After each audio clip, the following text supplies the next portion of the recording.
All right, I'm back. Which campus, Steve? Here. Good. All right.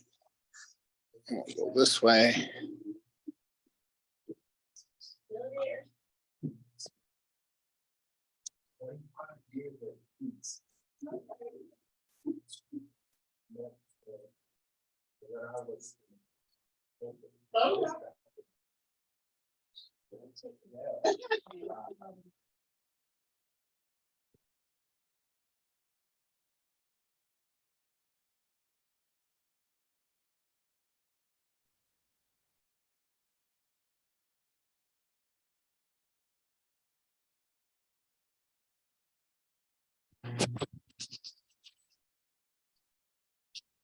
All right, Sylvia, are you still with me?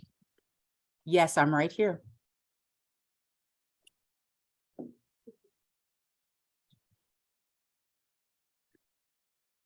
One, two, three, four. Looks like it's working.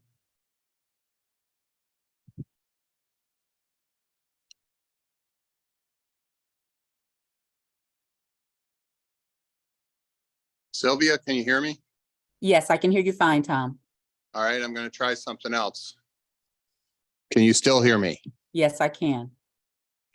Hear me that way. And then, what is your first and last name? Are you Terry? I'm Terry. A couple more people. One, two, three.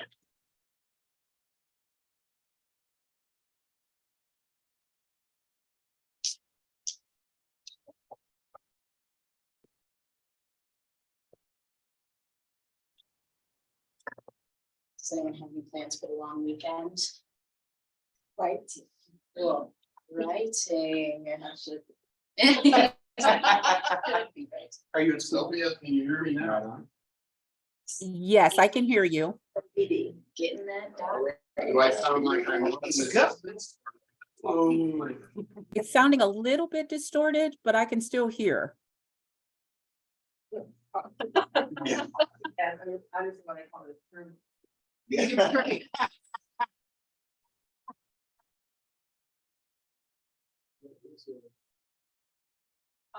For my husband. Yeah. So we're doing so well, I had to change my topic like in January. Okay. So, yeah. Yeah. So that's. Say, is giving community this funding for some of the. So my chair was like, well, since you're here. Like, that's the summer. So of course I haven't written a definitive proposal yet, so that all has to be done. So, we're gonna be qualitative, look at the experience of the student. Academic pressure program who have also enrolled in the college, in the fall to see if their experience. That sounds exciting. Still thinking about other theory about music transitional, about this. But it's doing the entertainment. Yeah. You're doing it. You're doing it. One step at a time, one step at a time. So Tracy's gonna be writing this weekend. No, that's right. What is anybody else doing? That's kind of where I'm at. Sometimes that's what you gotta do. Just hang out.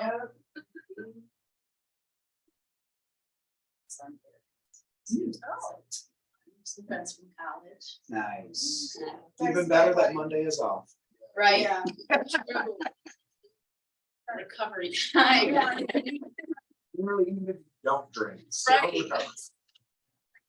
Yeah. I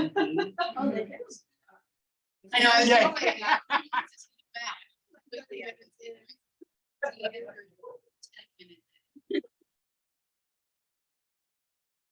Yes, I would see those. And they can turn into flat. Turn flat. Yes, I know. Because at first you're like, well, Yeah. right, like, but Lindsay, but they have like, yeah, they can have like a bottom piece that like gives it extra support and it just. fits right Yeah, in. okay. I know. Nice. Yeah. We'll wait maybe 5 more minutes, see if anybody pops in, if not, they can come in as time goes on. That'll be brilliant. Oh, really? I usually spend my weekends on the road. I have a 14-year-old daughter who plays AAU volleyball. So last weekend I was in Grand Rapids, weekend before that in Ohio. I'm just thankful to have a weekend. Don't have to sit and Great. watching volleyball. Really? Does it work? Yeah. That's it. Okay. So it's a labor of love with us.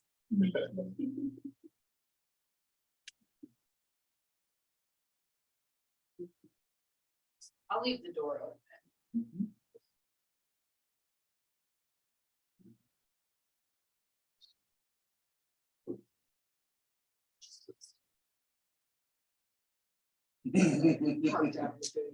Can't always trust it. Yeah. Right, I think we can get started. 1, 2, 3, 4, 5. So, thanks for being here. This Wednesday, I'm Amber. I am from Saginaw Valley. I'm the chair of the Equity and Education Committee. Hello. Welcome, welcome. Have a seat anywhere there is pen and paper. We are just getting started.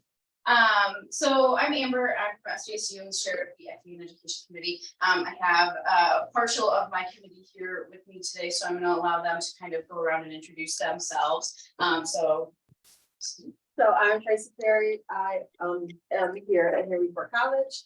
Been on the committee for a couple of years. Yeah. We all, the Equity and Education Committee kind of died out. And then, so it's been back up for maybe 2 years now. And so we've been working to bring awareness and Grow our membership. If anybody wants to join, we meet once a month. And then it's, Sure. I'm Tom Kephart. I am currently between jobs, formerly the director of admissions at St. Clair County Community College and a former macro president. Yes, thank you for being here and helping out, even though he does not have to, he still is passionate about the group, the committee, and what we're attempting to do here. So, and then Sylvia is virtual. I don't know, Sylvia, can you hear me to introduce yourself? Good morning, everyone. So glad to be here, albeit virtual. Sylvia Stansel from Wayne State University, proud member of the Equity and Education Committee. Looking forward to a great meeting. Yeah, all right. And then we have a couple of other members that aren't able to be here today. Sandra Kinsel from CMU and Sloan, she actually taught at a university in Georgia, but was from Michigan and is remote. And so she's involved in macro. So yeah, she lives in Michigan. So they were unable to be here today due to conflicts, but they're part of the group and helping plan all of this stuff. So we'll also be hosting a roundtable in for the annual conference. So come check that out. It's always nice to just have a casual discussion about different current events and things like that going on. So that's some of the things that we do. And then today with us, we have Dr. Samis. Collective impact. Yes. And so he will be our keynote speaker today. But before we get into all of that, a little bit of trivia. We're going to do a little bit of trivia. And so you have pen and paper here, so you can write down and jot down your answers. I also have more paper available. We have an activity that we're going to do later for some brainstorming. But so for this is not necessarily you to get the answers right. This is your best guess, and this is to kind of bring awareness to different educational statistics that I've gathered from the National Center for Education Statistics, the U.S. Census Bureau, the UCBA, and the American Progress Board. So as we go through and I give you the answers at the end, don't feel bad if you get every single one of them wrong. I done any of the research and questions, I would have gotten every single one of them wrong. So that's kind of the point of it. It's just a nice little icebreaker to bring awareness before we kind of go into the rest of the day. And then so what you can expect afterwards is after the presentation, we'll break for lunch and then come back to the activity discussion. And then you guys are free. So first question. In 2020, this one is a little bit long-winded.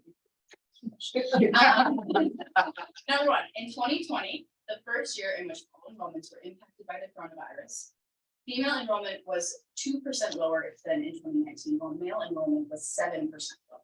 This change in the first fall of the pandemic marked the largest single year decline in male enrollment over the period. In contrast, female and male enrollments are projected to increase by 2030. Between 2020 and 2030, female enrollment is projected to increase by what percent? So I know, that's what I'm saying. These are all very, but at the end, it's all just to kind of raise that awareness. So between 2020 and 2030, female enrollment is projected to increase by what percent? To best guess. It fell by 2% of the pandemic. We're just doing some trivia.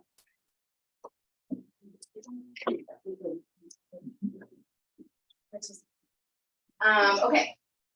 Second question is, how much do you think male enrollment is projected to increase? So it fell by 7% during the pandemic. How much do you think is projected to increase by 2030?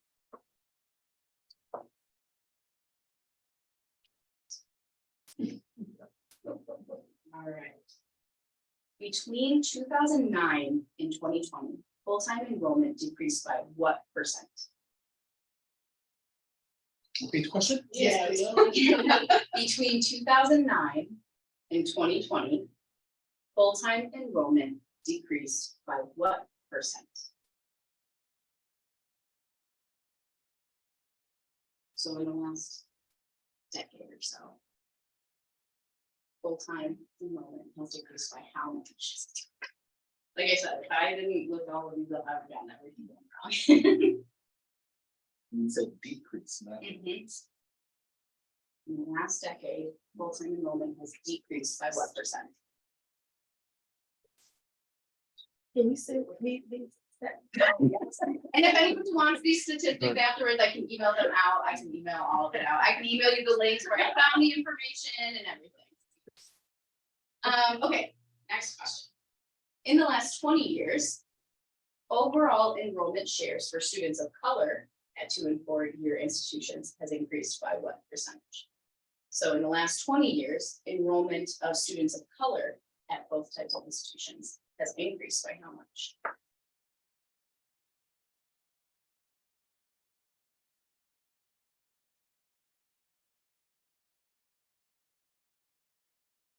Somebody want me to read it again? Okay.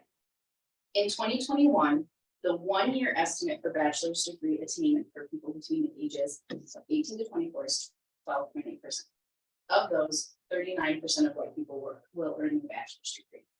What estimated percentage of Black students will earn a degree? Repeat that one more time. So in 2021, the 1-year estimate for bachelor's degree attainment for people between the ages of 18 to 24 is 12.8%. 39% of white people will earn their bachelor's degree.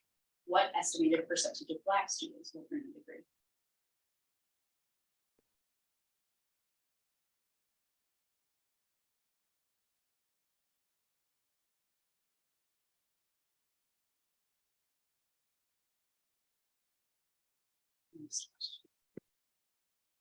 What percentage of Hispanic students are estimated to get their degree?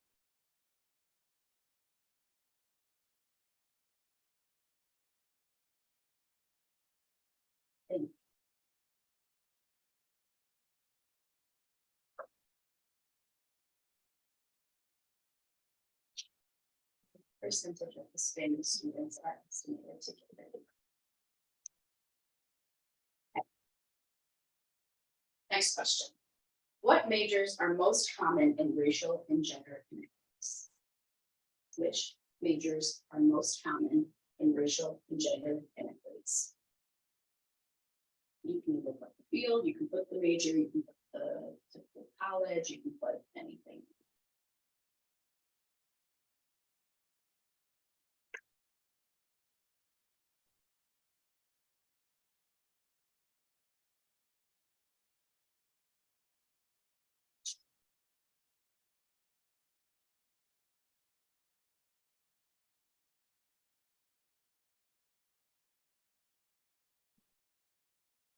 All right. More than what percentage of Black students, Latinx students, and Indigenous students are enrolled in credential or associate degree programs? Not four-year courses or four-year universities. More than what percentage of Black students, Latinx students, and Indigenous students are enrolled in credential or associate degree programs?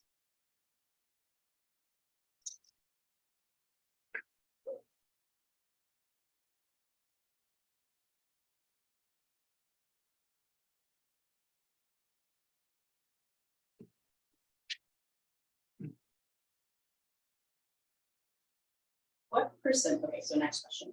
What percentage do Black, Latinx, and Indigenous students make up for-profit universities? What percentage do all of those students make up for for-profit universities?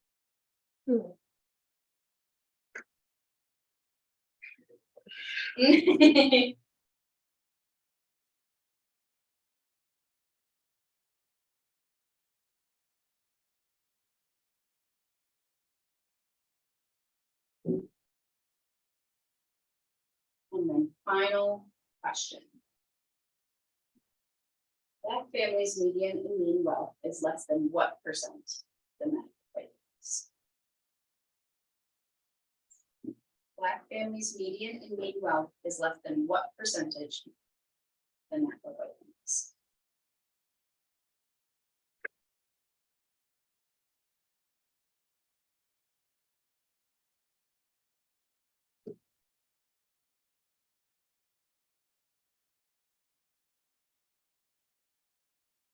Okay. Final answers, write them down. Let's go through it. Okay. So the first question, in 2020, when all of that enrollment fell down and female enrollment was 2% lower, male enrollment was 7% lower. Between 2020 and 2030, female enrollment is projected to increase by what percent? It is 6%. So from 9.2 million to 9.8 million. Male enrollment is projected to increase by 11%, 6.7 million to 7.4. Number 3, between 2009 and 2020, full-time enrollment decreased by what percent? 11%. In the last decade, it has decreased at 11%. So from 11 million to 9.8 million students. What did other people think? Yeah. So for the first one, for female enrollment decline, what were our guesses? You said 5%. 4, 5, 4. 2% as well. Oh, wow. Okay. What did we skyrocketed? Yeah. Okay, awesome. And then what about male enrollment? What did we guess for that? Did we think, and we thought it was going to be lower? Seven. Yeah. Why? So what about, okay, so you were.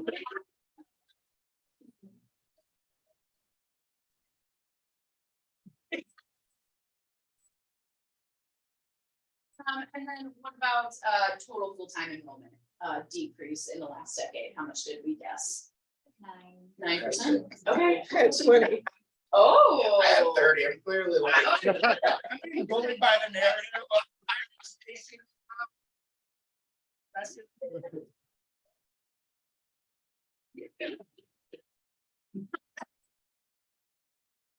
So, and then just for your own information, part-time in the last decade has decreased 6%. So part-time students have decreased 6%, where full-time students have decreased 11%. So next question, in the last 20 years, so number 4, overall enrollment shares for students of color at 2 to 4-year institutions has increased by what percentage? How much do you think enrollment for students of color has increased? Oh. You got 6, 10, 12. Embarrassed by the number. It's so high. I have no depth perception. What's the percentage over at that? 16, because I know that we have a lot of like different folks coming into the higher education. Yeah. Mhm, thank you. Appreciate that. 15%. So last year, 15%. We have seen an increase of enrollment for students of color, which is, great. Then in 2021, the 1-year estimate for bachelor's degree attainment for people between the ages of 18 to 24 is 12.8%. of those 39% white people will earn their bachelor's degree, what estimated percentage of Black students will earn a degree? What do we guess? 10? 18. 18? 35.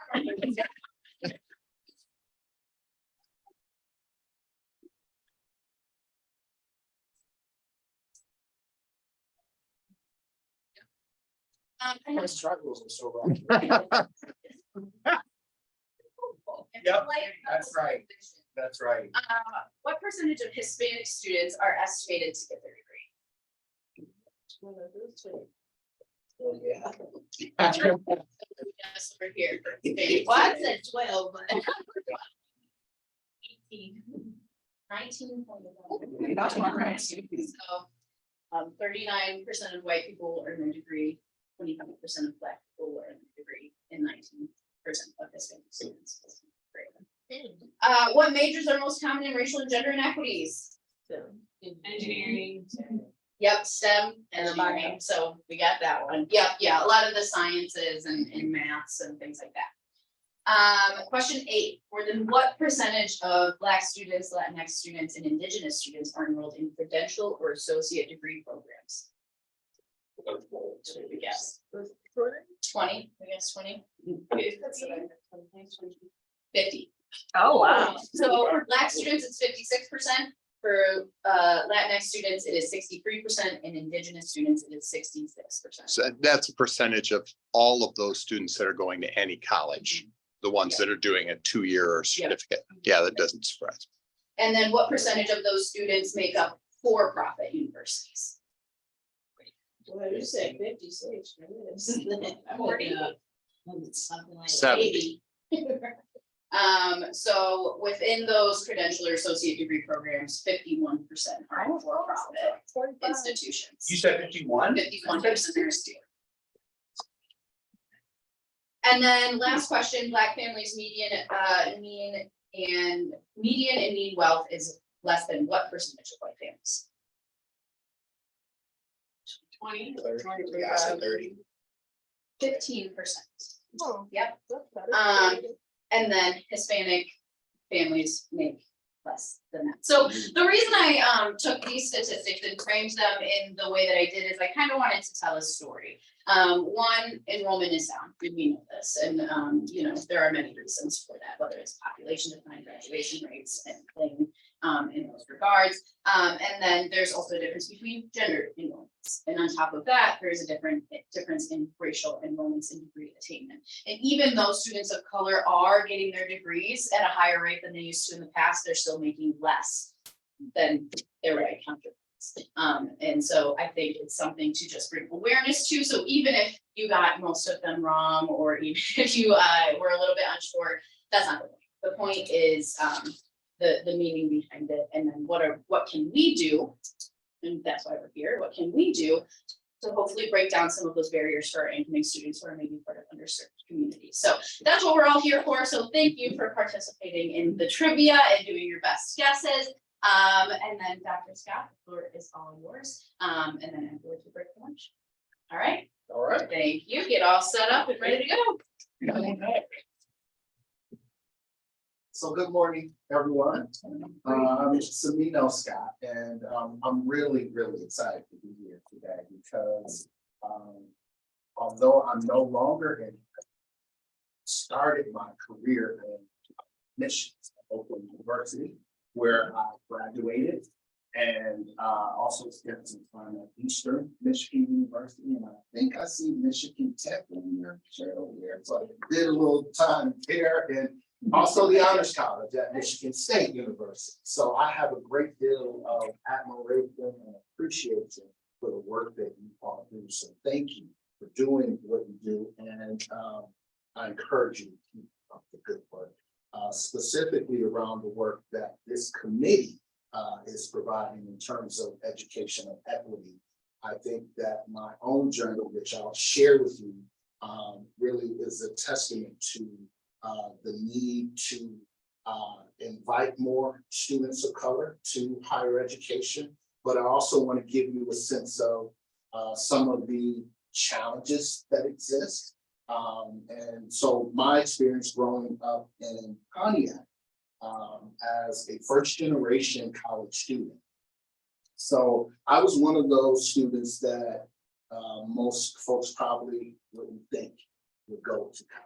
I loved football, and so I really thought I would go to college to play football, right? I really wasn't thinking about a career. And so, but at an early age in the city of Pontiac in the 80s, where drugs were rampant, I started selling marijuana in the 8th grade. And by the time I was in the 9th grade, I was selling crack. And by the time I was in the 10th grade, I was sitting comfortably in the pipeline prison. And I was arrested, and I spent the remainder of that school year in the Oakland County Children's Village, and also a portion of that summer. And so I will never forget that day, because I would go to school and spend half the day in school and meet with my friends from across town, and I would just leave, right? And one day I was leaving, and that's when I noticed the school security car behind. And he didn't have lights on or anything like that, so I didn't know if he was following me or not, so I kind of turned into this restaurant, and as you know, fate would have it, he was following me. And so I came out the other side, and that's where I saw the police. And so he pulled his gun on me, said freeze. I was riding the moped at the time. And so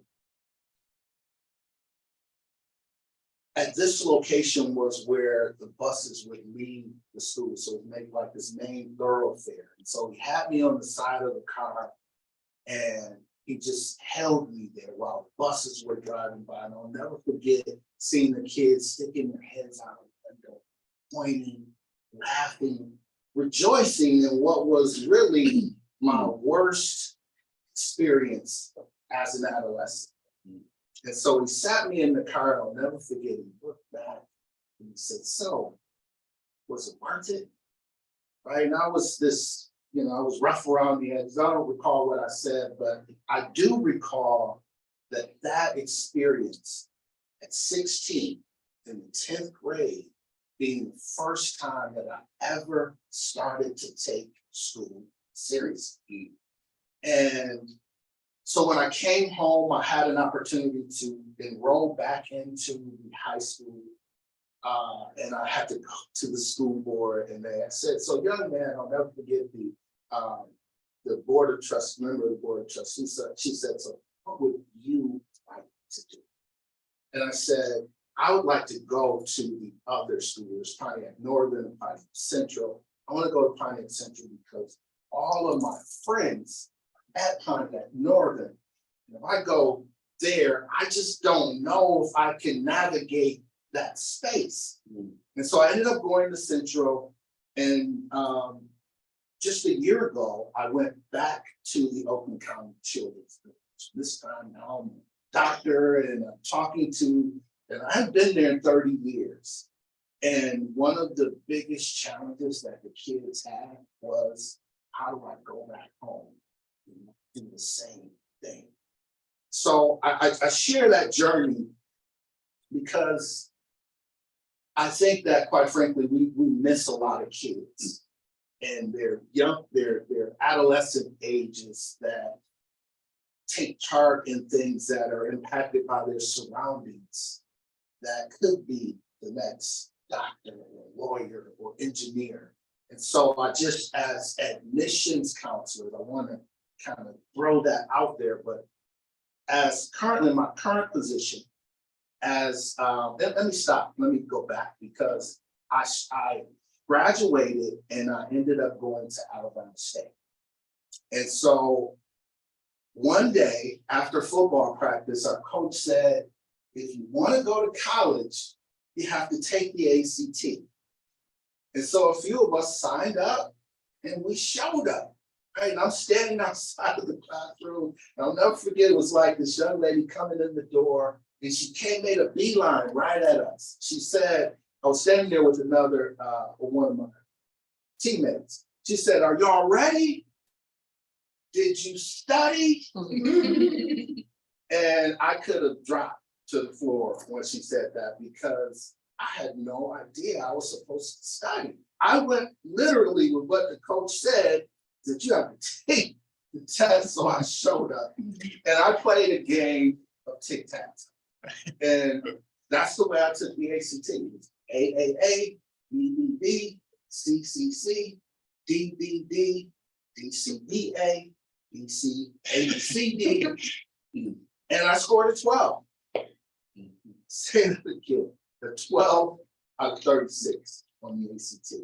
That young lady, by the way, Katrina Conley, went to U of M, is now a successful engineer. I think she got like a 27, 28 on the ACT. But the way I found out about Alabama State was my cousin went there for a year. And financially, he couldn't continue, so he came back home. But one of the things he did is he never stopped talking about Alabama State. Every time I came around, man, all the fun we had, your friend Quentin Ross is from Pontiac, who, by the way, is now the president of Alabama State University. And so when it was time for me to go, or time for me to apply, all I knew was Alabama State. So that's where I applied. And fortunately, at that time, they had an open admission policy, right? So they would accept you based on graduating or GED, which was the absolute best thing that ever happened to me. Because in my case, when I applied myself, I could perform well academically. The problem was I didn't really have a why. Right? I didn't know why do I need good grades in algebra? I didn't even really understand why I needed good English grades because I knew how to talk, right? I was a first generation college student, right? Coming up in Pontiac, everyone I knew worked for the automotive industry, on the plant, on the line, the assembly line. And so while I wanted to go to college, I didn't really have a conceptual understanding of what I needed in order to be successful. And so I went from taking a developmental English class to realizing that the reason why I'm not a good writer was I don't have good sentence skills. Simple, compound, complex, compound, complex. When I learned that in the developmental classes, I went from developmental English to straight A's in English composition to a dissertation. Every teacher I had afterwards complimented me on my writing ability. But coming out of high school, I couldn't write an effective paragraph. It was the fundamentals. And the same thing in math. Went from developmental math to calculus for the social science in order to earn an undergraduate in business at Oakland University, which is where I transferred to. And so those developmental courses, which many of us, frown upon, was really the best. It saved me. It really did. And so I'm so thankful for that opportunity to participate in those remedial courses that brought me to where I should be as a college student. And so, and today I come to you as the director of the Pontiac Collective Impact, which is a collective impact initiative that was really started in Cincinnati. But the Pontiac Funders Collective, which is a group of regional funders, the Davison Foundation, the Balmer Group, the Ralph Wilson Foundation, General Motors, PNC Bank, the Tauber Foundation, and a host of others.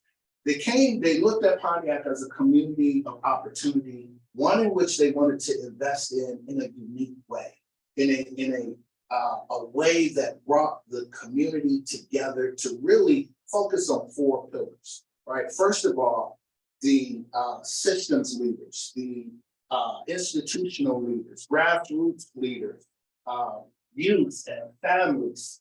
The first pillar is those individuals coming together to identify a collective initiative to help identify the power structures, the systems, the practices that need to be shifted shifted in order to establish a cradle to career equitable outcome. And so we focus on kindergarten readiness, third grade reading, eighth grade math proficiency, high school graduation, and post-secondary education enrollment. And so it really has been an opportunity for me, as someone who was suspended from the high school, to go back to my community, to work on this most important issue around not only education, but equity in education. So I'm a firm believer of addressing the systemic issues that impact our community and undermine the educational opportunities for success for poor students and students of color. And what I've learned is that students in urban communities and rural communities often deal with the same set of circumstances, right? Drug and alcohol abuse, dysfunctional families, poverty undergirds it all. And so I think that, you know, often when we talk about equity, we often color it in race, but there are pockets of our community, of our culture that quite frankly transcend race. And I've learned this through attending the MCAN conferences, the Michigan College Access Network conferences, and talking to folks who work in those communities. And one of the things that someone told me that really stood out was with respect to rural students and why their families don't necessarily push college. It's because they know that when they go away to college, they're not coming back, right? Because the opportunities aren't there. And so in many cases, when you are, when you're from a urban environment, and I don't know about you all, but you know, there's something about your level of educational attainment and being able to go back home to an environment where most folks aren't college educated, right? You kind of, in some instances, let me just highlight my instances with my friends and my family, and you'll hear it as I highlight some of the verbatim comments or quotes that the young men in my dissertation highlighted. You have to learn how to separate yourself in a way that affords you the opportunity to minimize some of the dysfunction and the distractions in order to focus on moving your life forward. And so, you know, my story is born in a number of those attributes. And it's a story, I think, of resilience. In other words, it would have been easier for me to go to prison than to college. And that's an alarming reality. But what I've learned over time is one of my best friends, he was shot in the back of the head as a result of the engagement in drugs. And the guys that were in the back passenger seat jumped out of the car. Before it jumped the car, jumped the curb and stopped as it hit the side of the house. Another best friend did 22 years in prison, right? And these are guys that I hung with every single day. So when I say that, you know, it was easier for me to go to prison, it really was. And, you know,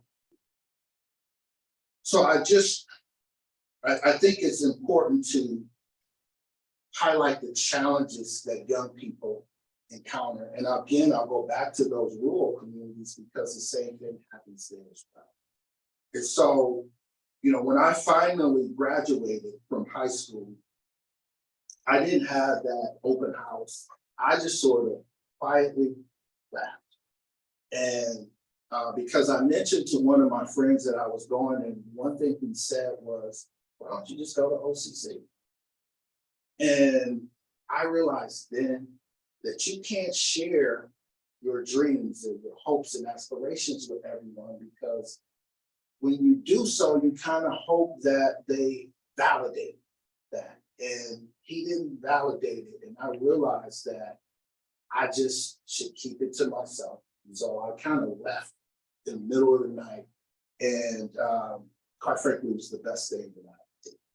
And so I managed to stay at Alabama State for 3 years before I ran out of money. I managed to stay there a couple more years longer than my cousin, but I transferred home to Oakland University, and that was the first time I was in an environment where I was the only Black person in home. And so for me, coming from Pontiac High School or Pontiac Northern to Alabama State, which was an HBCU, and then Oakland University, which was predominantly white, there were some struggles, right? Some cultural challenges that I didn't know how to navigate, right? The first time I walked past the class, sort of looked in, it's like, nobody. A couple of times, and what happened was that broke me out of that was in the School of Business, you have a group projects in virtually every class. And the first time the professor said, raise your hand if you're not in the group, then guess who was the only person that wasn't in the group? And so from that moment forward, I said, whoever is sitting next to me on the first day of class, we're going to strike up a relationship and we're going to be in the same group. And so I was just conscious about that. And what you'll hear also from the young men in my study is how they use stereotypes about them as motivation. And that was really one of the things that I did as well, with the understanding that, you know, most of the stereotypes about Black men is that you're not as smart as others. You're not, you have a tendency to be more violent than others. And I'll share this with you also, because of those stereotypes, when I probably in my, all the way to my mid to late 20s, and I'm 52, when an elevator would open, if it was a white woman on the elevator, what do you think I did? We let it close. That's the door, a small. I wouldn't walk too closely behind white women because I always felt that they were afraid of me. And at some point I had to say, I can't live like this. I'm a good person. And if they are afraid, then that's on them. And I also realized that my success was going to be based on my ability to get along with everyone, not just Black people or Hispanic people. And so it was something that, and I had to realize that, you know what, they actually have issues too. They're going through the same issues with mental health, with substance abuse that I go through. So it was one of those things that I had to reckon with. And so when I was at Alabama State, and I would, you know, be on the campus and walk in, and I would say, hello, to, how you doing, to the Black woman? And she would ignore me, right? I would say, well, she's just not interested in it. And then I would do the same thing at Oakland to a white woman. I would say, maybe she don't like me because I'm Black. And I couldn't reconcile that, right? It didn't make sense. And so as I started to think through how I would deal with my positionality in society, I had to let those things go. And really, that's when I began to grow as a professional, as a person, because, you know, we all have challenges, and but the stereotypes with respect to education are something that we have to deal with, and we have to help our young people deal with those as well. And so, you know, and it begs the question, going back to my ACT test, how should higher ed institutions deal with standardized tests? Do they measure your potential? Or what ways should we go about measuring someone's potential? Because based on what I shared with you, I don't think any of you would have expected that I would be here today talking to you with an MBA and a PhD, right? And so I was very fortunate in that at Eastern, when I left corporate America and came back to higher ed, I was there for about a year and they started this new PhD program in educational studies. And so as an admissions counselor, I would always see young Seminos, right? Because when you see their transcripts, they're seniors. You can look at what they did in the 9th grade, how they blew off the 9th grade, and how many of them were trying to increase their GPA. And what I realized was that before I can convince students to come to Oakland, particularly students of color, I had to convince them that you can do well in college, right? It wasn't just about the university that I represented. And quite frankly, when you look at U of M, you look at Michigan Tech, Henry Ford College, Saginaw Valley, there's a college for everyone. And whereas Oakland may not be the right place in some cases, and as I think you all know, the hardest challenge is telling a kid, you know what, maybe you should spend a year at a community college, earn those 24 credits, and then come and see us. And so I was just very conscious of making sure that I wasn't focused on just numbers, although it is a numbers game. And so, from that, I just realized that I wasn't alone in what I went through.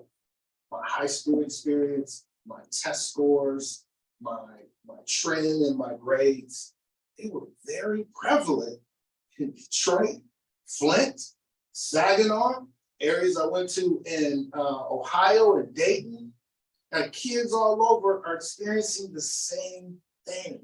And what you'll hear in a moment are those kids highlighting their resilience and what they overcame.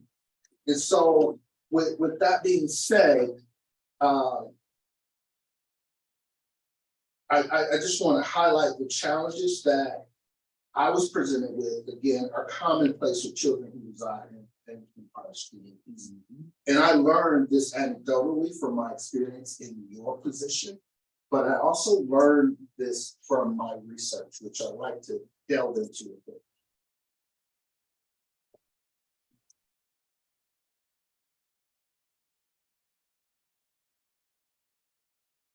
So my dissertation focused on African-American males and college choice.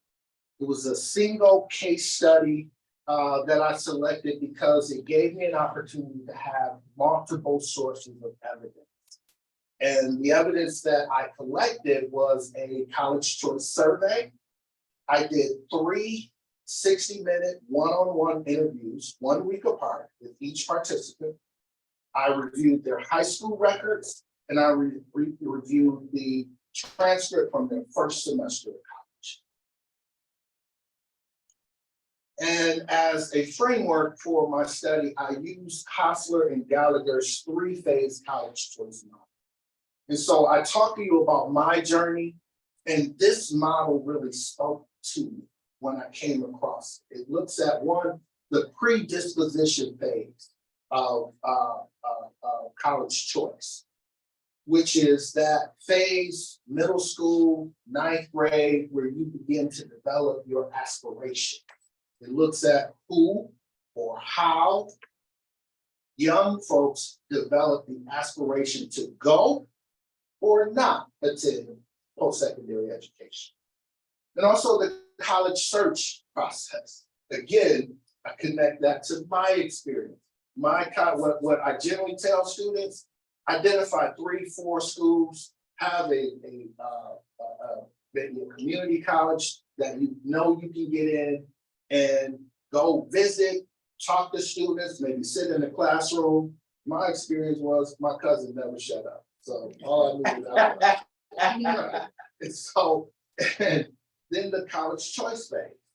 When we get them on campus, what are the attributes about your institution that would make an African-American male say, I can see myself?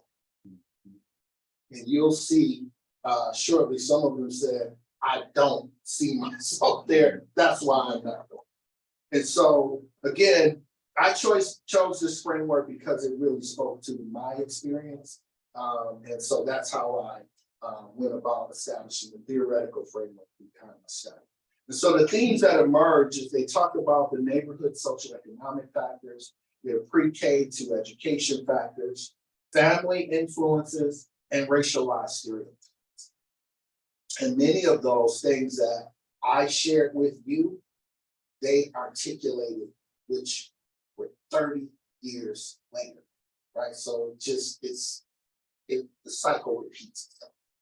And so I'll talk a little about it, and I won't bore you through with a lot of slides. I thought with Amber, and let me stop for a second. Amber, thank you for reaching out to me and the rest of the committee for identifying me as someone to speak today. I meant to say that at the beginning, but I want to make sure I say that. Thank you for being here. Yes. And so 1 out of 5 African-American males are enrolled. And what that means is those young men really won't have a lot of their peer group that they can talk to about the process of going to college. In fact, what I learned is that some of them develop a set of peers that would help them navigate the neighborhood. And also, many of them chose, let's do this together, right? And so you have someone, and that was part of my challenge, is that it was a lonely journey. College was lonely. And part of that because no one from my immediate circle went. And as I indicated earlier, I pretty much ran away from my friends, and I did what I needed to. And so again, with respect to socioeconomic factors, a lot of Black males, and not just Black males, but everyone, quite frankly, right now, as it relates to higher ed and the challenges we have, are looking at a cost benefit analysis.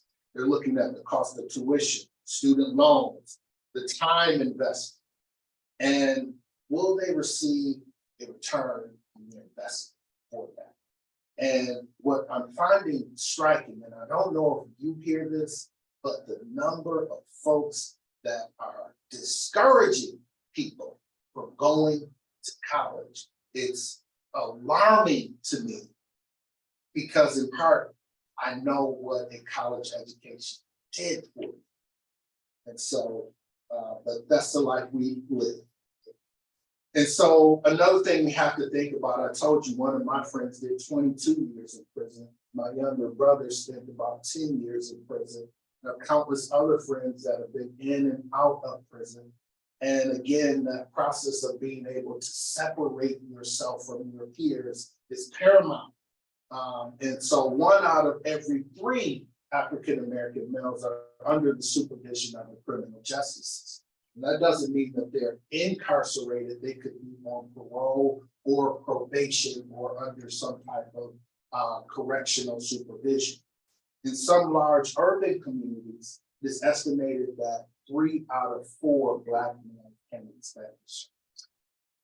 And many of those young men that are housed in correctional facilities, quite frankly, could be standing in front of you today as attorneys, as doctors, as engineers. It's just so happens they hung on group, or they couldn't get out of their own way. And I'd like to pause for just a moment, because I want to recommend a book, The Trouble with Black Boys and Other Reflections on Race, Equity, and the Future of Public Education by Pedro Negrera. I really leaned on a lot of his research during my dissertation process. And I'd like to read, if I may, just a brief excerpt from his book. He was talking about an experience where he is in California, where he and 2 other African-American males were commuting to work. They were driving together using the commuter lane to travel more freely. And they thought they were all successful, all had lucrative jobs, and they said to themselves, how is it that we became successful? when so many people that we know have fallen prey to prison or death? And he said, the answer was not obvious. All three of us were raised in working class families, had grown up in tough neighborhoods, had close friends and family members who had been killed while they were young, and knew others who were serving time in prison. What made our lives, with our promising careers and growing families, so fortunate and so different. All three of us were raised by our parents, but further exploration revealed that none of us had regular contact with our fathers. We all attended public schools, but each of us felt that we had succeeded in spite of and not because of the schools we attended. With time running out, as we approached our ride or stop, we threw out the possibility that the only thing that spared us the fate of so many of our brethren was luck. Not getting caught for past indiscretions and not being in the wrong place at the wrong time. Again, I say it was easier for me to end up in prison than college. And that reality exists for so many young men with amazing potential. The question is, what can we do as professionals in education to help steer them in the right direction before it's too late? So let's talk a little about some of the educational factors. What this slide here suggests is that of all the males in preschool, African-American males represent 19%. Other males represent 81%. But of that 19%, they represent 45% of the kids who receive one or more suspensions. Now, Jay-Z said men lie, women lie, numbers don't. Like there's something clearly wrong with that number, and it reeks of systemic inequities. This is a illustration of states of emergency, not state of emergency, but states that have exceedingly high or low high school graduation rates. And these states that appear in the red have rates below 50%. The light red states are between 50 and 59%. The green states are over 17%. What's unique about this illustration is that the lowest graduation rates appear in the states with the highest number of African Americans.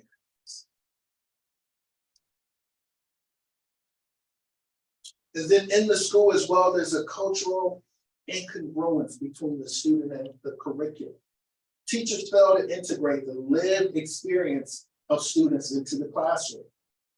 Absence of an education about people like themselves in the heart of the school curriculum could diminish students' desire to learn. Cultural dissonance between teachers and students create negative perceptions of schooling. And I heard implicit bias earlier today, and teacher implicit bias really impact how they interact with African American males. And it goes back to stereotypes, right? These stereotypes, I felt that I was perceived as someone who was a threat, right? That African American males are mysterious, they're unpredictable, they're troublemakers. They wear a mask where you don't really know what they're thinking. And I don't really know what makes them tick. And much of that is their response to the perception that of the stereotypes. Family influences. In this study, there were really three main areas that folks lifted up. And one was that college attendance was automatic, right? That's all I ever heard. That was really, it was general expectation that I was going to go to college. And on the other hand, where you come from families that lack college educated, either your siblings or your parents, it's an encouragement to go beyond. My mother would always tell me that I don't want you to have to work on the assembly line. And a part of that is what you see in your child to encourage them to live their full potential. And then there's where you don't have either of that and you're just motivated because you know that the reality that you live in is one that you don't want to reside in for the rest of your life. So you're motivated to do something different, something that you don't see. And it's really hard to believe that you can do it when you don't see it. And I recall as a high school student, the only person I knew with a college degree was there was a teacher that lived on my block. That's it. No one in my family. No, I didn't have a concept of, it was just my ambition around college was a dream. I didn't see it. I did, and I'm going to date myself a little here, but you know what really motivated me? And some of you may remember this guy, J.R. Ewing on Dallas. Right? I wanted to wear a suit. I wanted to have a secretary. I wanted that type of job. So that's why I went into business. That's why I ended up with an MBA. But I spent most of my career in education. And so you find it, whether it's on TV or in real life or a mentor, and you have to go out and explore opportunities for motivation to get out of your immediate service. And let's talk a little about these racialized stereotypes. Racialized stereotypes have really, led to a number of policies that adversely impact students of color, such as zero tolerance, random searches and seizures, 3 strikes and mandatory minimum, which is why my friend did 22 years. For the 3rd time he was arrested for selling drugs, the prosecutor said he didn't learn his lesson. We're pursuing life. He ended up getting double life. The only reason he's home today is because they changed the drug laws, right? They incarcerated too many people. It became a burden on the state's debt. And they say, you know what, we got to do something different. But think about all the lives that have been impacted. 22 years. I watched his mother. She didn't do time physically. She did mentally. Because she couldn't move on until the baby came home. There was always a hope, but it finally manifested itself. And I'll say this also, that if you get involved in that life, you deserve to go to prison. But do you really deserve to serve the rest of your life without violent crime? That's just a question. And police harassment and brutality, which we all know through Black Lives. Racialized stereotypes connect racial identity to academic ability. They influence what people see and expect of Black males. Almost impossible to not hold assumptions about race, conscious and deliberate actions, because we're fed it every single day. Racialized stereotypes affect both teachers' expectation of students and students' expectations of themselves. So this was kind of a theme that derived from the survey with respect to who influenced college aspirations, college factors that influence their college decision, and important decisions to enroll. And as you can see, I highlighted a number of the ones that stood out. And on the who influenced college aspirations, by and large, moms. And I don't think any of us should be surprised by that, as most of our households in urban communities are led by single parent mothers.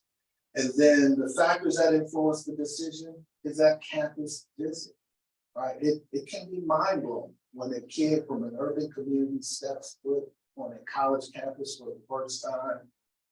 It can be a difference maker. But also what stood out that was important was diversity. Again, you don't see them looking around, but I can assure you that when African-American males visit your color or your campus, they're looking to see, is there anyone else here that looks like me? Right? And so I want to share a couple of verbatim quotes. With respect to neighborhood conditions, young man said, I grew up in a really messed up neighborhood. The area was like a petri dish of gang violence. An example being, in 2016, my mom got shot. Another said, on our street, it was a gangbanger block. It was bad. There were killings, shootings, and a lot of robbing. And this one really stood out. He said, my first neighborhood was in the projects. Our house got broken into 3 times in 2 months. After the 3rd time, while the police were still investigating, we just left. So when you're looking at transcripts, and I don't know if you see it like this, but I could see patterns. Like a kid who's a 3-point and all of a sudden he's a 1 point. It really speaks to not necessarily his grades, but what's happening in your life that's contributing to this. And so for some of us, if finances are the issue, community colleges are an excellent choice. But sometimes you have to get away from your community. And some of the young men spoke to that as well. Regarding peer influences, one said that my friends that I went to middle and high school with went to college. They probably had the same negative streaks that I grew up in. We knew we had to change something, and they also went away to different colleges looking for a change. In many ways, like my experience, using college as an escape to get away from the challenge. And so toward my senior year, another young man said, we formed a group of brothers. We became like a high school version of a fraternity. We did a performance and all that. We did a lot of bonding too. But what's most important is we go out and eat and talk, just a little group of people that have the same mindset that wanted to be successful. And that's how many of them navigated these challenges. You got to find your pocket of folks who are like-minded and really bond together and support one another throughout that process. And I talked earlier about 1 out of every 5 Black men in college. This young man said, he said it like, out of about 5 or 6 friends, I'm probably the only one that went to a university. A couple went to a community college, but they stopped already. Basically, I had to understand that I won't say break up with my friends, but I must start focusing on what's better. And that could literally mean the difference between life and death. So when I would talk to kids, I would frame it in that way, in that in some cases, this is a life or death decision for you. The idea of a gap year, the idea of waiting, no, you need to be in, whether it's a trade or a university, you need to be in a classroom next week. And so I didn't really want to go to a community college because I knew I would still be at home. If I stayed home, I knew that I'd be around my friends, and I just thought I needed to do it. And so here the young man talked about his AP English teacher really being influential. Talked about having a good mentor that could talk to him about going to college.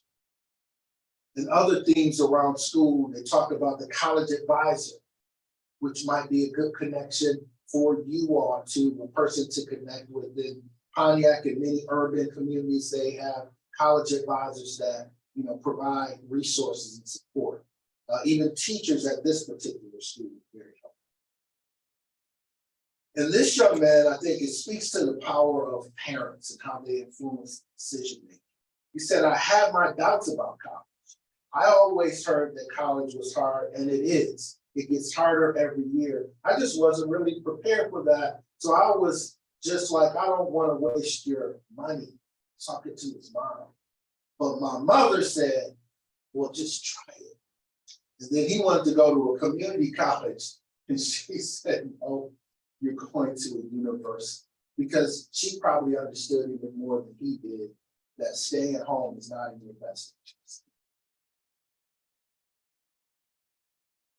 I couldn't really go to my parents because they didn't go to college, but they did motivate him in other ways by talking about his grades, by encouraging him to do well in school.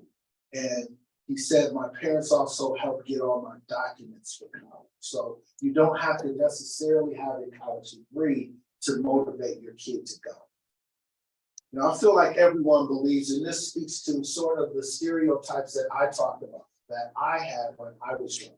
This young man said, I feel like everybody believes in stereotypes about Black people, and I'm working to show them something different. I just want to show them that there are Black people that are going to college, and they're focused and ambitious. So I sit in the front, I try to get good grades so they can see that. Hi there. I'm usually motivated to go against whatever stereotypes are, whatever the stereotype is about Black men. I had a sociology class and we learned about stereotypes and said we were lazy or not educated and stuff like that. So I use that as motivation just to show them I'm not lazy.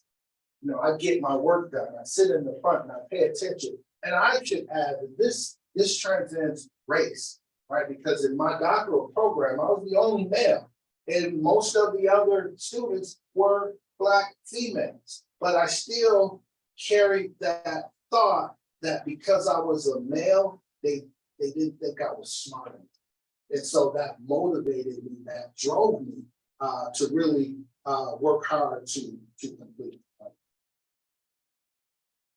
And so this one I found really interesting. This young man, he talked about he attended a Catholic school in high school. And he says that I'm 14 years old at the time. I've never dealt with Caucasians at all. I was just looking at around the room like, are they racist? How are they looking at me? Are they able to talk to me? Do I talk to them? There's so much going through my mind at the age of 14 about race and stereotypes. I looked at them like, what am I supposed to do? I thought they degraded me in some way. And that's key because, again, it was what he thought they thought. Not what they did, but the stereotypes. And I heard the stereotypes about them being preppy and all that stuff. And so some of the behavioral challenges, right? And that these young men like me, as teenagers, experienced a lot of behavioral challenges. I don't know if it meant that they were challenged kids or that they were around the wrong environment, or sometimes our urban environment teaches males that you have to be tough. You have to maintain your respect in order to really survive in those areas. And so one young man said, well, I was always focused on my work, but I didn't really take it seriously. I'm saying like until 8th grade, around the 6th and 7th grade, I was really bad. I was like a follower, you could say. My behavior, another young man said, was always a problem. And I would get suspended a lot. I would just have attitude issues. But I think that facing expulsion prompted my change and encouraged me to take a more political step in Black history, standing up for myself. And I told you about my experience in the children's village, getting arrested, and how what I thought was the worst thing that ever happened to me really was the best thing that ever happened to me, because it forced me to slow down and for the first time in my life think about, what am I going to do after high school? And so another young man said, I felt like I needed to get away because of the things that I was doing. Yeah, we get in trouble I did stuff I knew I shouldn't have done. I needed to go somewhere. These comments almost mirror my feelings 30 years ago in my community. And so, whereas I thought it was just me, what I learned when I started visiting schools, it's really commonplace. It really is. And so, going to college factors, I visited all the schools that I was considering. And I started eliminating schools that didn't have enough diversity. During one visit, I just thought, wow, I only saw one person that looked like me. So I didn't really feel that I would want to go there because I wouldn't feel as comfortable as going somewhere where I wouldn't feel as comfortable as going somewhere where there's more diversity. I think I should have written that differently. I would feel more comfortable going. Curious to know what you are. It tracks. They're taking young people to campuses, you can see them look around, and most of the time they ask. Yeah. Real straight up about it. When I worked at Michigan Tech, and I was a regional recruiter, but I was like you. And I knew that one, if you want to become an engineer, like there are a few places that you can go better. But it's not for everyone to go up to Copper Mountain or what do you call it? Copper Harbor, yes. And 10 hours north. And it was, but you can get an amazing education. But you have to be conscious as admissions folks, is he or she the right person? Maybe they might be better at you or them. Maybe they might be better at Oakland. Maybe they should start at a community college. And that was the decision that I always struggled with because no one wanted to be told you should start at a community college. It was like a put down or disappointment. But one, I knew that if I brought a marginal kid in, they were going to have to take out loans. Their parents were probably going to have to take out loans. And the reality is we had a high rate of attrition in that first year, and that could set kids up for failure. So as admissions counselors, you are the gatekeepers, and it's something that, we all just have to keep at the top of mind. And so I applied to 6 schools, and some of the schools that I applied to were in state and others were out of state. But in the end, I randomly came across this school after talking to an admissions counselor who came to our school. I don't know what your approach is. Obviously I knew the numbers that I needed from each school, the request cards that I got last year. But for me, I made a concerted effort to go back in schools, go to classrooms, show up for different things the school was having, because I wanted to make a connection with counselors, with teachers, because everyone doesn't show up for admission visits. I'm not ashamed to say it, but it's the reality. I didn't know what an admissions counselor was until I became. So it's like just that regular visiting just doesn't always work. And you could be the person that changes the life of a kid who really doesn't have anyone else saying, you can make it, you can do it.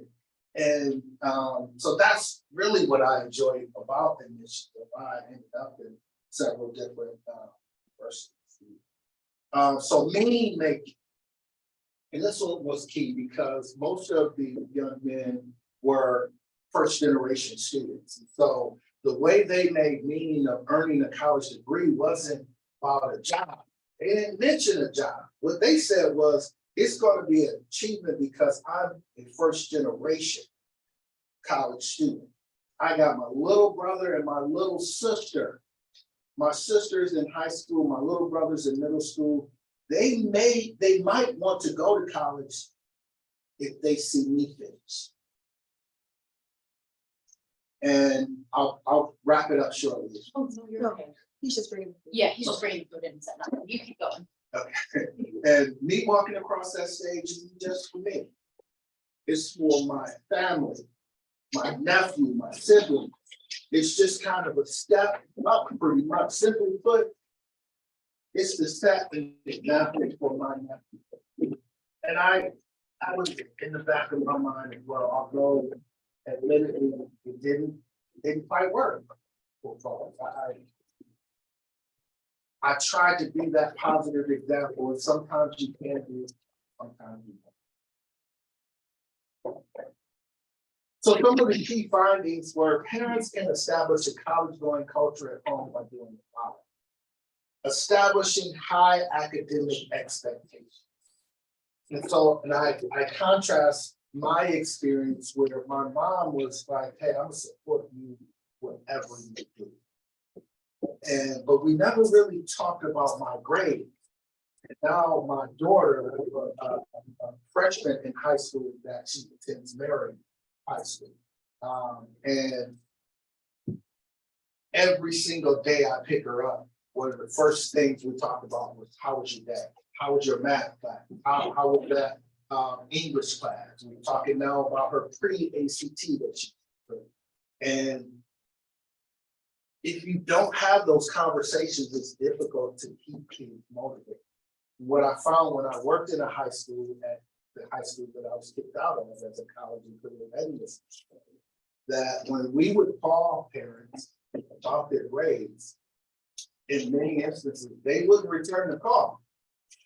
But if I took a cell phone, one, I'm gonna get cussed out, and two, the parent is gonna show up before the end of the day. I promise you that. And, you know, that's just the kind of the reality of what happens in our communities. Initiating discussions about college enrollment. My daughter actually just received something in the mail from Georgia and University of Southern California, which she has her fight for whatever. I am not a supporter, but let's keep it a little closer. And demonstrating the interest in academic success, developing a college savings. Because the last thing you want to do, like that young man said, you know, he talked about his mom saving money. It means something when mom or dad can say, we got it. You just worry about it. And some other key findings is that schools can become hostile environments for Black males at an early age, as we highlighted with the data around preschool. As such, another key finding in the study was the way the participants displayed navigational capital by doing the following: avoiding game and illegal activity, overlooking negative peers, and maintaining a consistent focus on their education goals. Again, I'll say with just honesty, I did not take school seriously until I was kicked out of school. And I also heard it in the young men that I interviewed. Sometimes there has to be something that shakes you when the majority of your surroundings are going in a different direction. And so those are some of the key findings, and some recommendations were: consider the significance as admissions counselors as well, or professionals. Consider the significance of familial involvement in the college decision-making process of African-American males. I was certainly conscious of that with respect to our Hispanic students that we recruited, because in many cases, their families were far more involved and also didn't necessarily want them to leave home. So building a relationship with them to develop a level of comfort with that journey was very helpful. And Further, several participants demonstrated behavioral challenges during middle school, but corrected their behavior and went on to become honored students. We have to really give some thought to, and not necessarily higher ed institutions, but our second or our K through 12 institutions. How do we get kids to traverse that period of being rambunctious followers, as the young man said, to a point where they understand how to implement conflict resolution skills that enable them to get through challenges without fighting, or as we hear about in our streets today, without gun violence. And so those are just some of the recommendations. And I'll open the floor up for any questions. Yeah, I think first of all. Yeah.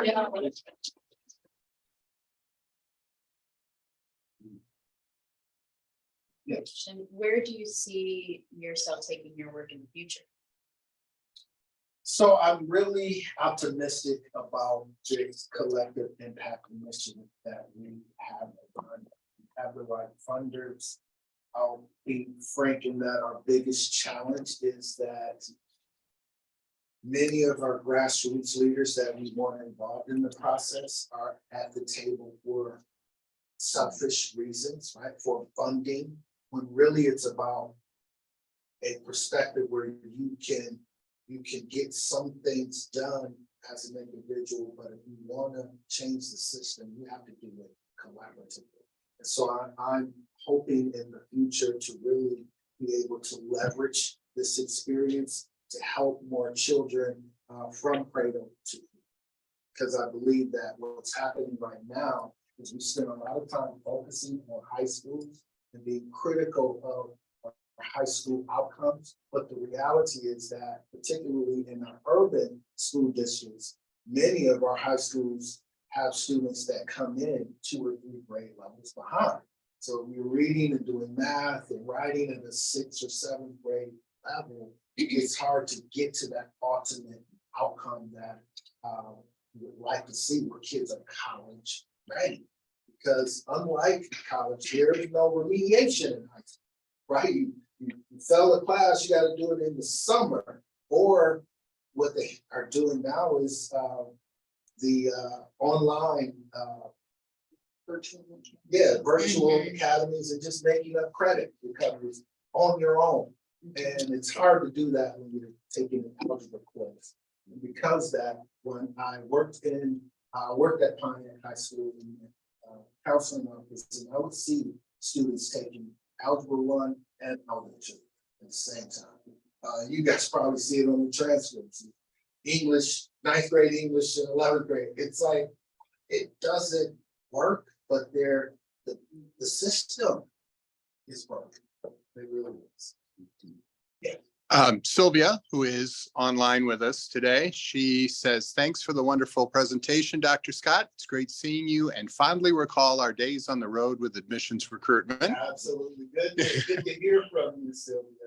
Thanks for graciously sharing your personal journey as well as your professional expertise on such a timely subject. After sharing your research findings and hearing the moving and inspiring stories of the students, we know the work is necessary, vital, and undoubtedly proves beneficial toward making transformational changes in the lives of our young people. That said, there is a current movement on the part of education to dismantle DEI initiatives in education. Do you have recommendations, strategies, et cetera, on how best to counter this movement?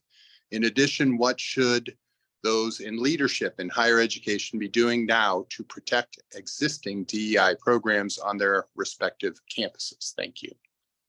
Well, first of all, great question. And interestingly enough, my wife used to be the Chief Diversity Officer at Rocket Mortgage. And so I have a great deal of appreciation for that work. And I know that it's challenging. And I've certainly been hearing and reading about the issues around diversity at the University of Michigan and other facilities. And I think it's important to note that most universities fortunately don't fall under that umbrella as they are trying to grow their enrollment. But I think the main thing is to continue to uplift the reality that we're all better when we have different voices in the room. And to really listen to what our students are saying.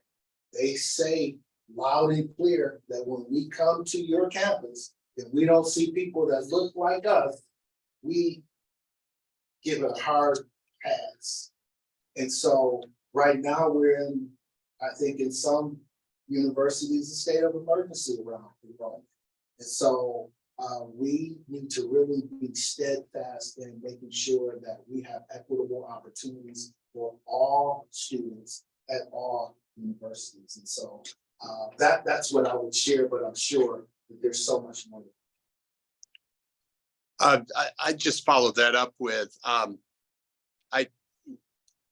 places that are dealing with or have established DEI programs as a performative thing. Like, we have to do this. Look how good we are. We're doing this thing, right?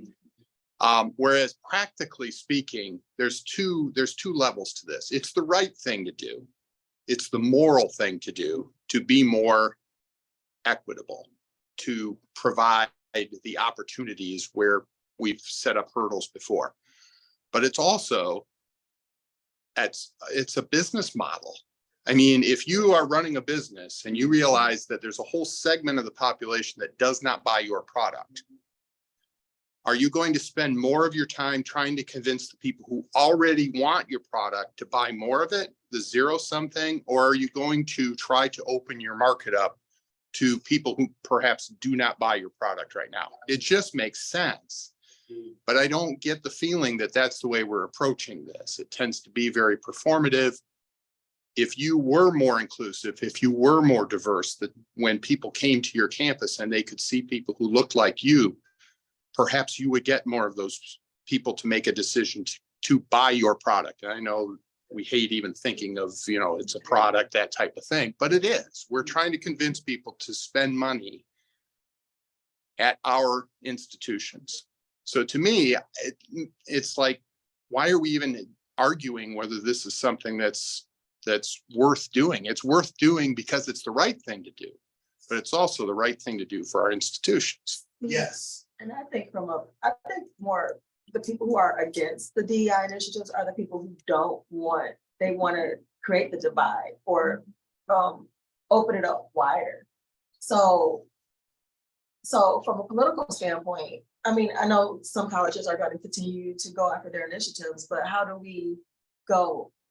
I guess, do we need to start lobbying and start, but is it in the college, is it based off the college university, or is it more at these state? Yeah. It's systemic. I do believe it's at the college and university, but I also believe that we have to back that business model up with data. Because what we can't do is, in the face of diversifying our campus, bring students in that have high rates of attrition. So we have to make sure that we provide them with the support services, the resources, wraparound support that's needed to ensure that they are successful, or those same components of DEI will use that data as a reason why we should.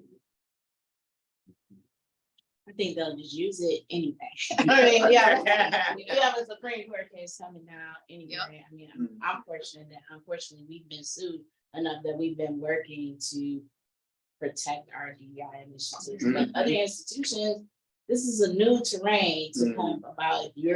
If you are public, you'll get FOIA. If you're private, you're going to get sued. So just dealing with all of these things where maybe you have at your school a Black initiative. Now knowing that might not be something that you can have moving forward. So what will that mean? What do you have to change? Multicultural centers and all of these kinds of things that are looming that we don't know the necessarily the answer to. So now it's about more so of how do we still keep the student centered and all of this, right?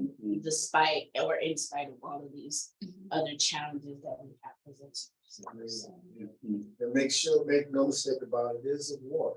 Mm, It's oh, not right. just on the university standpoint, Mhm. but corporate America as Oh, yeah. well, as they are pushing back. And what I found with my wife is that, you know, some of it could be surface level. And, you know, it really is about systemic change within the organization. Based on how they recruit students, how they support not students, but employees, how they work with employees and provide opportunities for advancement.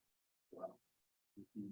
I just have Go ahead, no, please. one quick question. I know you talked about kind of 4 areas for the climate impact. Yes, And I know first was the system. What are the other yes, 3 that you could briefly just share with us? absolutely. So first is establishing a common agenda with those stakeholders that I mentioned.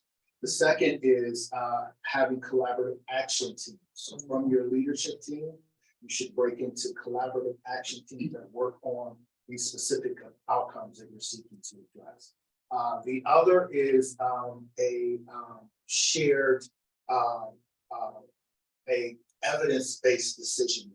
So making sure that data is informing your decision, and not just data, but disaggregated data. So you can look at, maybe it's Black males we need to address, maybe it's Hispanic females that we need to address, in order to really make informed decisions. And the last one is investment in sustainability, making sure that this isn't just an initiative that lasts 3 to 5 years, that, because really, what can you change in 3, 4, 5 years? You really need a good 10 years of working on various initiatives in order to move the needle in those areas. So we're really right now going through a process of digging into the data and using what we're calling a PDSA cycle, plan, do, study, act cycle, to do small initiatives in an effort to scale those initiatives when we are able to work through the challenges. Yeah, for me, I just really wanted to touch upon, because I was really inspired just by I love hearing from students. And when you shared with us what you heard from these students during your study, I understand as a, rising higher education professional that there's an importance in quantitative analysis, but really sometimes those numbers don't hit people. I think like we need them. That's what a lot of people want from us, to prove an assessment that we're moving the needle. But also, I don't want the stories to get lost, because I feel like that's the color to this picture, right? And so just thinking about the qualitative analysis that you did, has there been any follow-up with the students? What kind of came from some of these folks that were participating in your work? Yeah, so that's a very good question. And unfortunately, I have not followed up with the students, but I am aware through third party There we go. that 4 out of the 5 students are just about ready to complete, and 1 was not able to continue. In fact, I kind of knew that through the interview process, and it was the young man that talked about, he mentioned that my mom wanted me to go, but I didn't really want to go. He was ready to go when we did the interview, but he did well academically. It just, he wanted something. Lifestyle says, if you don't know your why, it's easy to quit. Yeah. It's, you Yeah. know, it's easy Absolutely. to get out of here. Absolutely. And mom and dad, as much as they can motivate you to go, to your point, they're not gonna be classroom. Right. They're not gonna stay up all night with you studying with that midterm and final exam. And so to your point, you gotta have a why. And I'm really thankful that my why was, again, as I said earlier, for me, I thought it was like that. I didn't want to go back home without a degree. And I just wanted something more than what I saw. And so I just dreamed about what was possible, but I didn't have no idea that I could do it. I have a question about, so one of the key findings about parental influences and having high expectations, academic expectations. Do you find with students, or maybe even with your own daughter, like that there's tension or a line between having too high of expectations and just the students really stressing out too much, having anxiety, things like that? Yes. And I often have conversations with my daughter about not being stressed out, because the good thing about her is she's intrinsically motivated. Although we definitely, again, as I indicated, we're asking her regularly, how are your grades, how are specific subjects coming? But at the same time, I want her to enjoy the journey. I want her to be stressed out. And when you know your child's potential, you pretty much kind of tell them, listen, just do your best and everything else will work out. And so I am conscious of that, especially after coming after off of COVID, where for a variety of different reasons, we dealt with mental health challenges with our young folks. And so we're certainly very, very conscious. Absolutely. I have a question. So as a previous admission counselor yourself, and as you know, we have sometimes between like a few seconds at a college fair to about an hour at a high school visit to talk with students. What are some strategies that we can use to maybe help them get interested in college, not necessarily our specific university, but just in the prospect of higher education or trade school? Yeah, so that's a good question, and it really is about relationships, I think. So, and building trust, because your role as a college admissions professional, you are the gatekeepers of your institution, and no one knows it better than you. And so, having the opportunity to talk to a young student about what's possible. And sometimes it's not just about your university. And I highlighted that earlier, in that what I realized was before I could effectively recruit it, many of the kids that I worked with in Detroit and Pontiac and many of our urban centers, I had to convince them that you had what it takes to succeed in college. So I think it is, in part, you become a professional admissions counselor, but you also are a motivator as well. You have to inspire them to believe that they can accomplish this monumental task of spending what will be the next 4 to 5 years and tens of thousands of dollars from them as well as their parents. And sometimes that requires a communication with the parents. Yeah, and that relationship building, I feel like in my personal experiences, just talking to young people, I used to be a college advisor that you mentioned in your presentation. And so I believe in the power of the near peer model, but I was essentially selling college, right? And so I think that position made me very comfortable with just, I don't know where you're gonna go, but how about I just focus on the things I can't control in this moment? I feel like I carry that with me in admissions. So I'm the manager in our office. I don't do a lot of the recruiting actions like I used to kind of be surrounded by. But still, you know, folks come into our offices every day. They might choose us, they might not. They might just be here to do a FAFSA. They might just be here to ask questions. I really just focus on that kind of like, how can I establish a relationship where you at least feel like, because we're confined to such small time periods, you know, schools invite us in, but we got to sit in the hallway and we got to hopefully catch people, or, you know, we're in the context of a class that has an endpoint. How do you really do anything definitive in that small cramped time frame? Really, all you can do is try to establish the best, you know, relationship that you can in that moment, and hope. And hope, like you literally are just planting seeds, and then you send them out. And then I have the personal professional belief that if I just continue to just be my most authentic self and look like I'm trying to build an authentic relationship with you, that could very well pay off in the future. But it's a lot of unknown. Very well. But here's what happens, right? And although you hit the road in the fall, at some point, that kid is going to come looking for you in your office. Yes. And that's when you develop those relationships, and you ultimately sometimes can be the person, not just to get them in, but help them get through, because they have a personal connection with someone at the university. And that's one of the things that I found is when things opened up for me is when I got involved on campus. So steering them in the right direction around extracurricular experiences, or introducing them to other administrators that can help them along the way. Because, you know, when, particularly for our students of color, when they have challenges, sometimes they feel like they're alone. And if their parents aren't college educated, it's not like they can call home and get some good advice. So you become that person who sees them coming in and helps them in more than one way. But it's not just you spending all your time. Again, sometimes it's just pointing them to other people that can help carry that to you. That's what I run into situations specifically in Flint in the Thumb area. And not sure what I'm walking into and being like, oh, we're talking about why college is Life. important. Right. I've been asked point blank, like, Yeah. well, I can learn coding online. Mhm. Like, why is it worth it? Why should I code? Yes. And just adapting in 10 seconds. Yeah. Okay, this is the conversation. Absolutely. Just literally just having that conversation with a good friend. Yeah.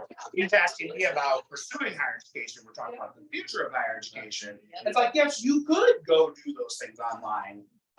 But also, do you have A, B, C, and D to keep you on that track? I'm not saying you should just come and spend all this money just because we have support systems, but that is a really critical part of it, you know? And there's a lot to be said about how these young people got together and joined together and clicked up in solidarity, and what that solidarity did for their persistence, Yeah. you know? That's something that I focus on a lot in my presentations, because I'm from the Thumb and I recruit in the Thumb. And I've also covered a couple of, you know, college fairs and things like that in Detroit and stuff like that. So more urban areas. And it, like you said, a lot of those students are facing the same challenges, just different perspectives on that same challenge. And so going into it, I say, do any of you know what networking is? And most of the time they're like, no. And so I'm like, that's fine. I didn't either. I didn't know what a resume was. I didn't know what a cover letter was. And I got to college and I said, I don't know anything. And I felt so unprepared. And I had good grades. I was president of my National Honor Society. I was vice president of my drama club. I was heavily involved, and I did not have I didn't know who my admissions rep was. I didn't know any of the stuff was. And I say, do you know what networking is? And they say, no. And I say, it's basically just a fancy, you know, business term of meeting people, making friends and getting to know other people, because you never know where those people are going to end up in life. You never know where those connections are going to end up. So the reason why a lot of, you know, rich kids, because there's not a lot of rich kids in the Thumb. The reason a lot of rich kids, you know, don't need college or don't go to college is because they already have those people in their lives. They know those people. See, you don't know those people. I didn't know those people. And so going to college, I met those people, and it put me in a place where I was forced to meet those people. And then now I have all of these connections, and I currently make double than what both of my parents made growing up. And so it immediately got me out of the situation that I was in. And so it really does just come down to explaining, like, these are the things that you don't even realize that college or trades or these things can open up for you. And so it really does come down to just those, why is it important? Why do I care? Why are you here? It's not like, oh, these are our admissions requirements. This is what you can do on campus. This is what, it's like, what do you want in life? And so you become like this, like, life coach for a lot of these students. And you're like, oh my God, yeah. I'm gonna come and talk about our academics, and you're like, oh, I'm not eating the life today. Yeah, in a way, I worked at a community college. We had an advantage in that we were only focusing on our area. We also, St. Clair is Yep. the de facto community college That's where I do in the enroll. Thumb, because there isn't a community college up there. So we did a lot of traveling, but we went to a lot of events which were not recruiting events at all. I mean, it was like, we're having FAFSA night, we need help. Yep. So you go out and you help people do FAFSA or application night. Yep. And I'm sitting there with a kid on a computer, helping them apply, not to my school, Yep. to somebody else's school. Now, while I'm there, I would go, well, you know, SC4 is a free application too. And you have to fill that one out real quick while you're here. But that, you know, it was basically show up, wear my shirt. And the cool thing about that was that a couple of years after we started this retooling our recruiting and doing this type of, you know, like making those connections, we were spending a lot of time at all of our schools, but specifically at Port Huron High School, which is much more diverse than Port Huron Northern, and at KPAC High School, which has a large Hispanic population, because of the migrant workers who all sort of settled in that area a couple generations ago. And so consequently, there's a lot of people who, you know, this is not for me. My parents didn't go. Why would I consider doing this? So we spent a lot of time there, and I spent a application night at KPAC High School. And then the following fall, I hear a voice, and it's this young woman, and she said, "Mr. Kephart." And I said, and I turned around, she goes, "It is you." I said, "Yeah." And she said, "I just wanted you to know that I'm here because you came and helped me fill out my application." She said, and when I was trying to decide what I was going to do, I finally said to myself, I didn't see anybody else here helping me fill out an application. And you helped me fill it out for 4 different schools. And you suggest maybe I just think about filling out the SC4 one, and now I'm here. So it is that connection.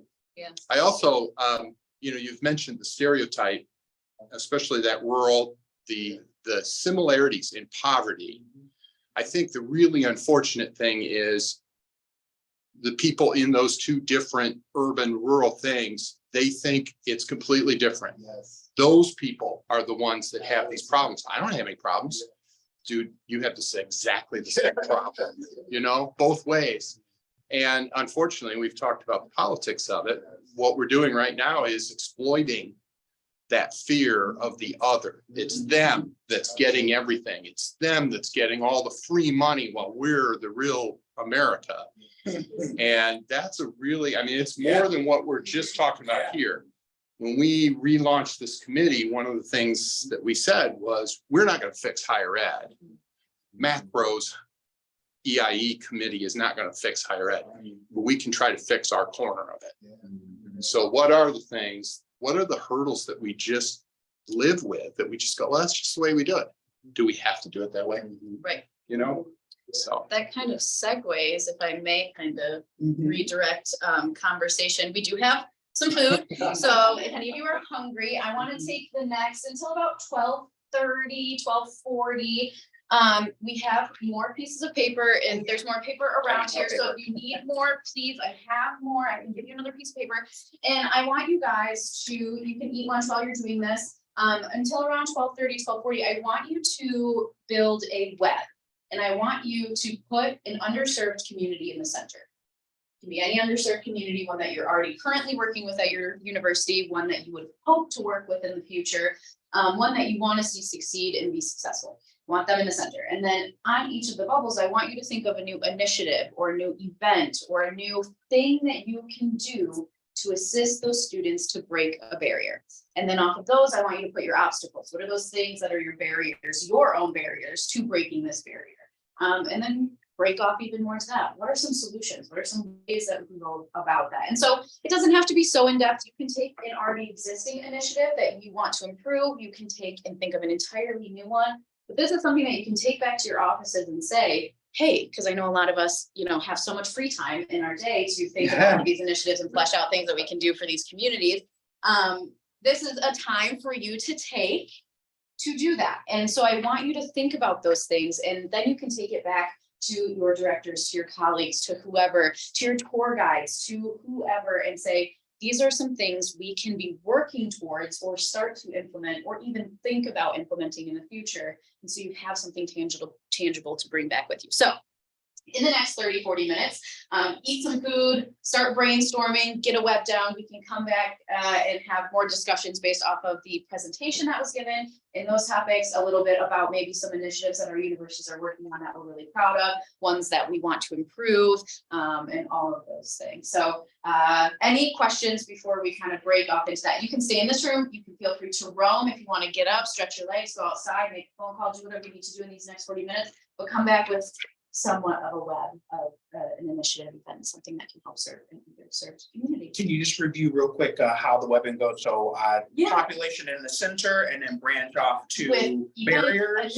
Initiatives first. And then what are the Barrier to the initiative. So have some barriers that could, you know, that are already in existence that you want to break off on. This is really your own web, your own thing, so you can make it what you want. But yeah, so certain community in the middle, and then either events or initiatives or things that can help break those barriers, because we are those gatekeepers. And then what are those obstacles or things, and then solutions to those obstacles. Right. All right. I am going to stop our recording, so let's Perfect. tie a bow on. Yeah. Oh, yeah. Thank you. I appreciate you so much for being here today, and sharing your perspective and invaluable, you know, work and all of the stuff that you do for the community and for, you know, the surrounding communities and everything. Thank you so much. Yeah, thank you, Darcy. Yeah. Really appreciate it. Thank you. Right.